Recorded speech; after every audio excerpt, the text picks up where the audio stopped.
So we're ready to kick off our 8th season of this FM22 Mercenary career, and I think we might have landed at our biggest club yet.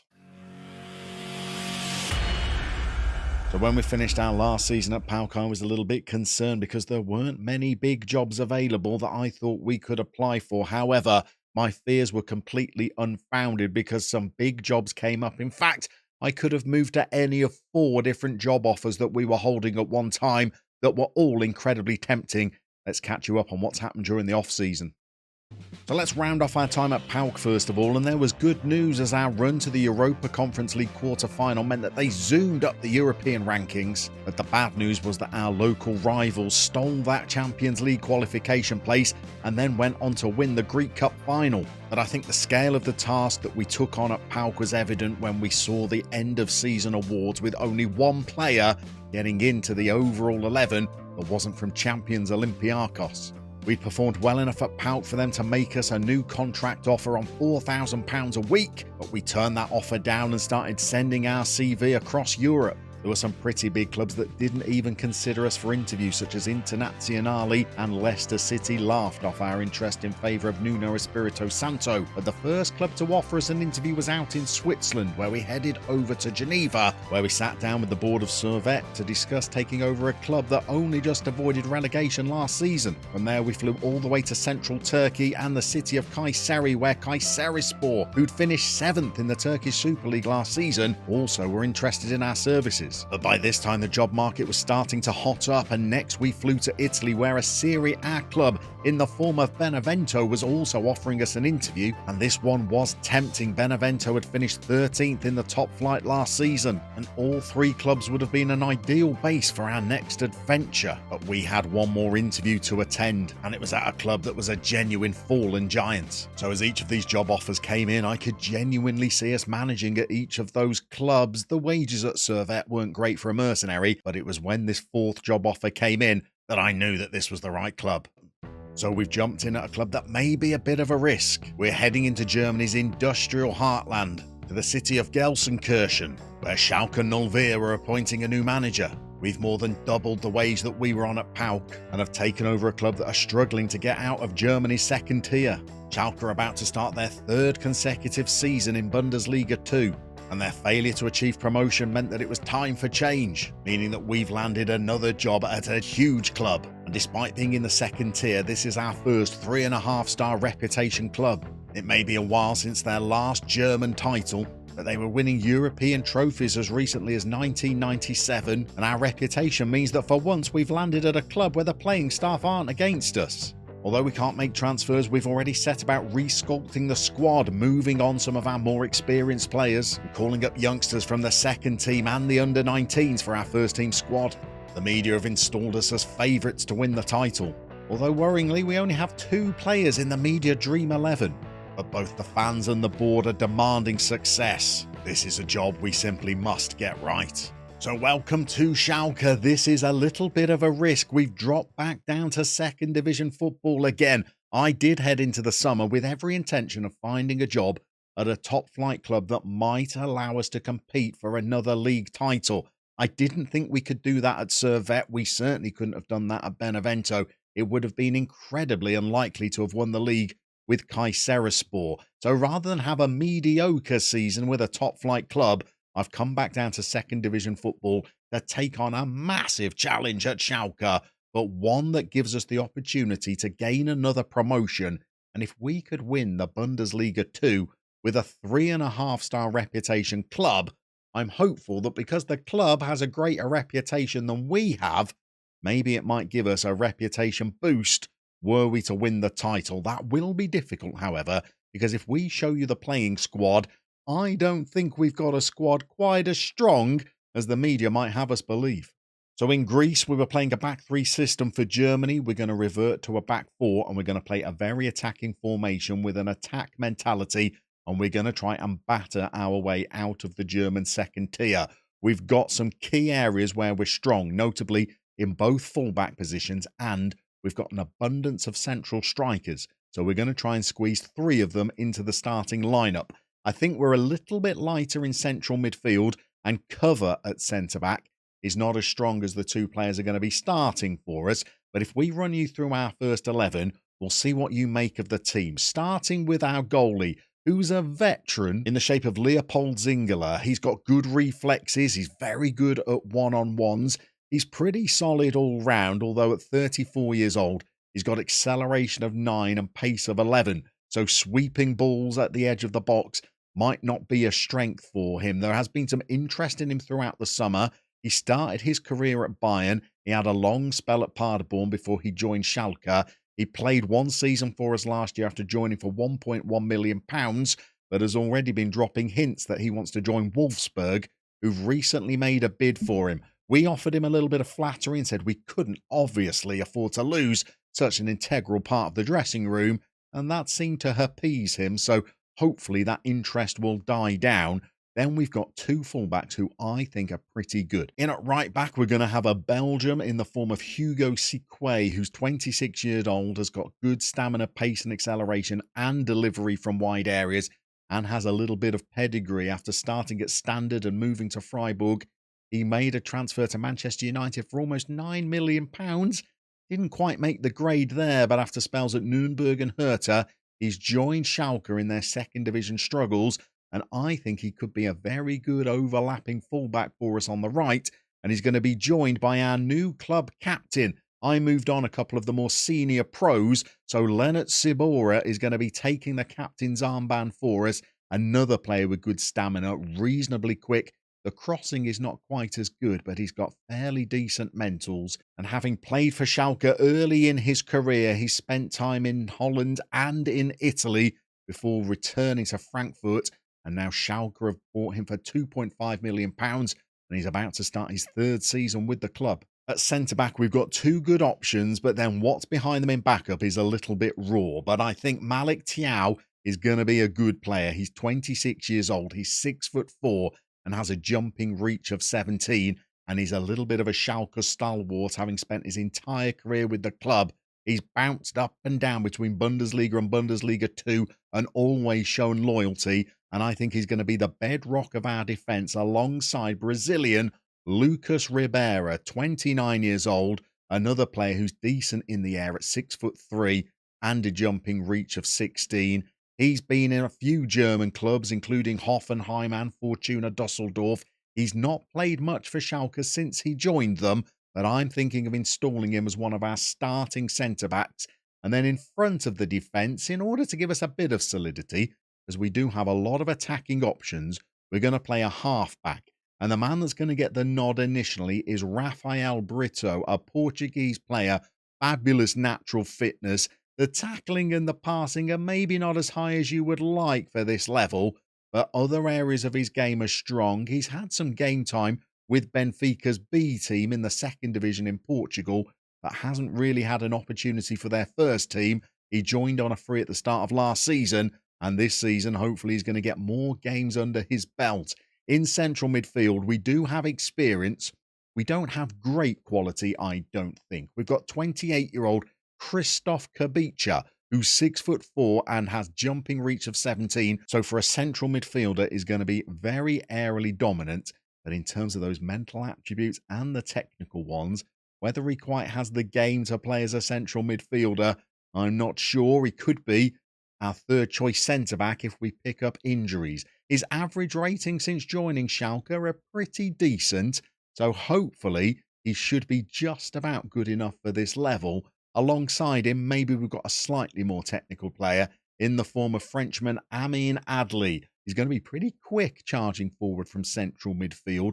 The passing and the vision are okay. The work rate is certainly pretty good. And he's going to be a good dribbler as well. So might carry the ball in those central midfield areas. He does have the player trait of running with the ball through the centre, as well as looking to play some 1-2s. So I'm hoping that he can be our central midfielder that joins the attack a little bit more regularly. We'll already have 3 players in the box, hopefully, as we're attacking.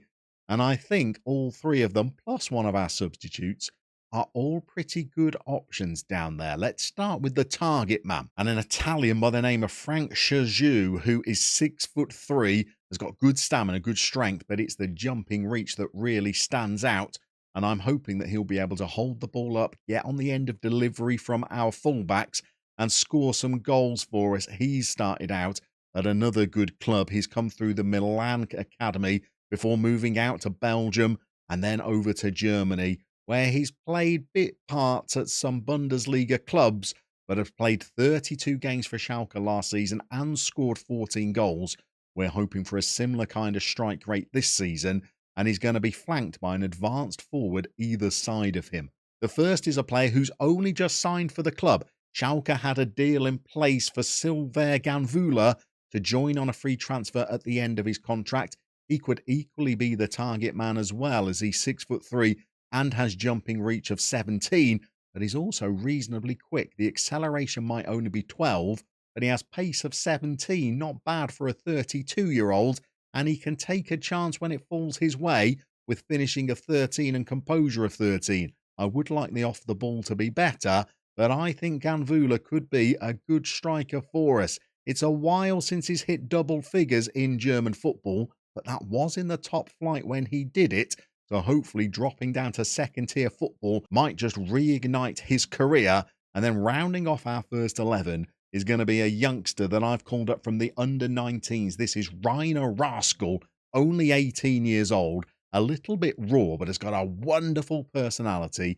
Is a quick player to be playing as an advanced forward. The dribbling is good, the off the ball is improving, and the composure and the finishing are not too bad either. There are gaps in Rainer's game, but he has been great in pre-season, scoring 4 goals for the first team, and I'm hopeful that he's just one of a number of youngsters that might appear for us during the course of the season, as we do have some other decent youngsters in our squad that we've called up from either the second team or the under-19s to give us a bit more of a youthful feel. One of the better ones, I think, might be Miroslav Milic, who could play in central midfield or could go up front at a push, although he's not the quickest, but has got really good balance, is a good decision maker. The passing, the work rate and the teamwork are all good, and we've got another decent personality here as a central midfielder. I think Miroslav might get some football for us this season, and we have other young players on the bench, such as Jake Paravincini,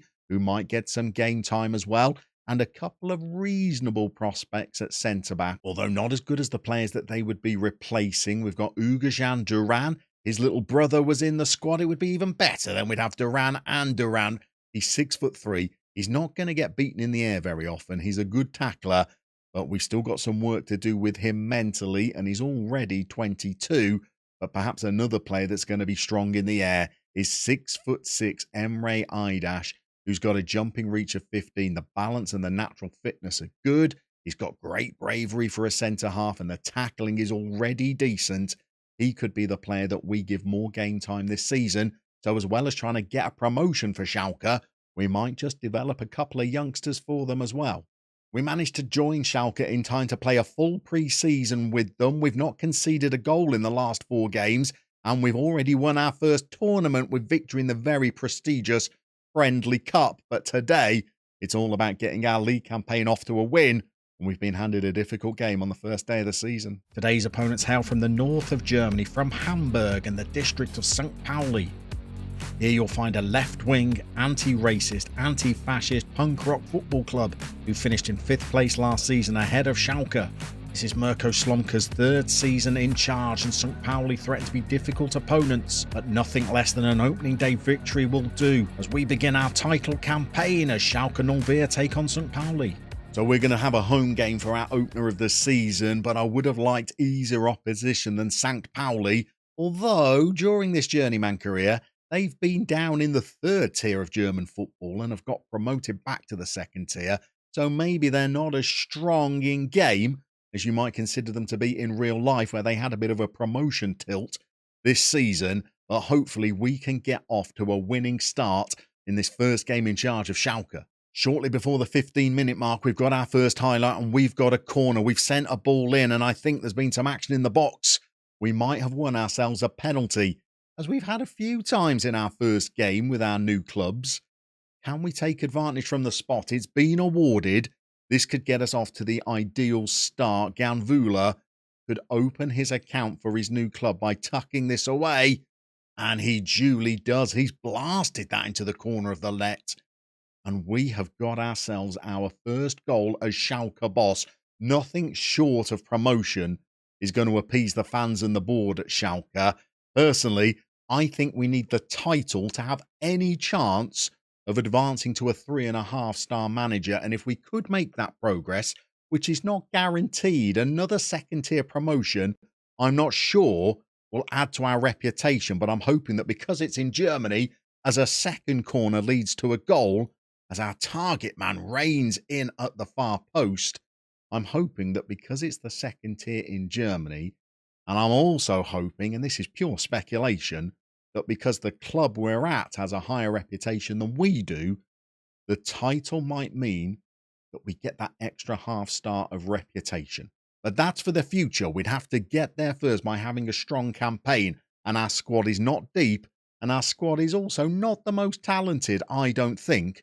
But we're having a good opening stage to this game as the rascal races clear. I thought he could have been offside, but the flag has stayed down. The rascal's dancing over by the corner flag. He has got snake-like hips. And who set him up? Because it was a decent ball. It was Adley, who I think could be the more creative, even though he's not playing as the playmaker. I'm playing him as a central midfielder on support. I like the way he runs through the centre. Maybe we could change him to an advanced playmaker on attack, but with 3 players up front and 2 attacking fullbacks, I've tried to keep the central midfield a little bit tighter in this system, but we can play around with that throughout the season, where I've got half an hour played and we're 3-0 up and we're in again, and our captain and left fullback Shabor has tucked it home. Is this one going to count? Because they are looking for offsides with this. This would put us 4-0 up at the break. Uncharted territory. It's ruled out. But 3-0 after half an hour is still better than I think we could have hoped for. As Shabora clearly did go a little bit early, but it was another encouraging passage of play. 35 minutes gone now. It's a corner for our opponents. We didn't look too strong defensively dealing with that. And they have curled home a riposte. It's now 3-1. And if they get another back before half-time, this not looking anywhere near as comfortable. Maybe we've got a little bit of work to do with our defensive set plays, because that's gone all the way across our 6-yard box. Granted, it was a low percentage strike that they've got back into the game with, but I don't like the way we didn't deal with that set piece. We're hurtling our way towards half-time now. 43 minutes on the clock. We'll take 3-1. We can regroup and tell the players that this game might not be done if they concede the next goal. On 65 minutes, we're going to make our first change, and we're going to do it in midfield. And I think the player we're going to bring on is Moroccan Nassim Bouchaleb, who's another player that likes to run with the ball through the centre of the pitch. But this time, we're going to ask him to do it in replacement for Kubica, and we're going to ask him to be the advanced playmaker in our squad. If we moved him up to attack, running with the ball through the centre might be something to do with a bit more regularity. But at 3-1 and with St. Pauli creating some chances, I don't want to expose our midfield too much, and we're just going to ask him to stay on a support duty. We've managed to win the ball on our back line. We've got the ball through to Kubica. This is his last play before he's replaced, and he set up the rascal. And the rascal could be quite the little player, you know. We've taken Kubica off as he's just got his assist, but I think we'll keep with that change anyway.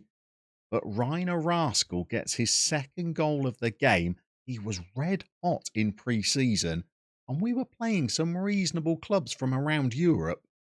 And I'm hoping that with his personality, he might improve to some good training, and we've completely replaced our entire backroom staff, bringing in all of our coaches with us that we've been travelling with throughout this journeyman, such as Paul Patrick and Scott Thomas. They're all on the training ground. And this time, we've only recruited members of staff that have level of discipline of 15 or higher, many of which have level of discipline of 19 or 20, as we hope to try and just get the players to knuckle down on the training ground a little bit, something that wasn't always evident at Pauk. We're going to make another couple of changes. I mean, Adley looks pretty tired in midfield, and we do have another reasonable option in the form of Timothy Tillman. He's not happy that we've rejected some bids for him, but he's going to be a bit part player for us this season, so I don't mind if he's not exactly brimming with confidence. all three of our front players have scored, but I think we're going to make one change up there. And I think, although I see Miroslav Milic more as a midfielder, I think it's important to get him game time wherever we can.